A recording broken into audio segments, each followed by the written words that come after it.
definitely one of my struggles, I think, because I think that the strongest, most powerful stories are the stories that just unfold when you're on location.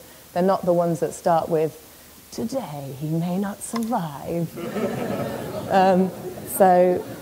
But unfortunately, television has its own language, but I think there's an incredible amount of subtlety, and actually some of the most beautiful stories, I think, within the series, in fact, the ones I've enjoyed most have been the ones that are most truthful, have been just told by the people rather than where you're projecting your own voice onto it.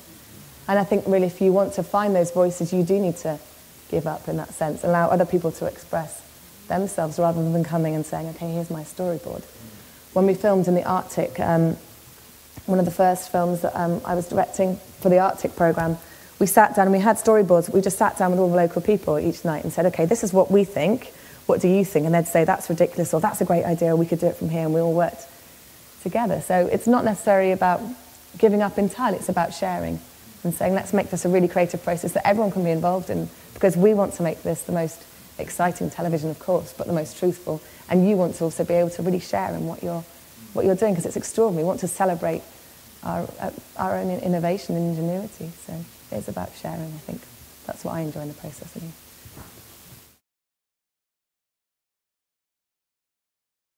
I think the series I worked on previously, which was called Tribe, and that we went around the world, not solely just to the Amazon. And what people got back from that actually was shared humanity. The moments when everyone laughs together and it's the same things that everyone is laughing about and sharing, and people say, oh my goodness, really?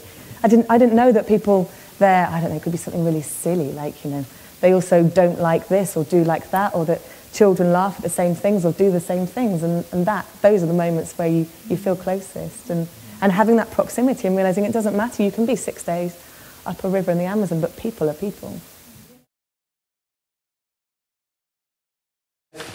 There's quite an interesting exchange which generally happens when we arrive somewhere. We arrive with an awful lot of equipment, and the people we're staying with generally get by with very little, and they just sort of look at, actually I do remember being somewhere and somebody turned around and said, what is all this rubbish you carry about?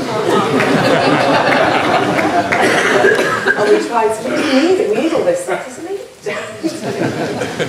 Generally what goes on, and we have so much amount of equipment, and where we are, people actually survive with very little. It's a lesson in itself.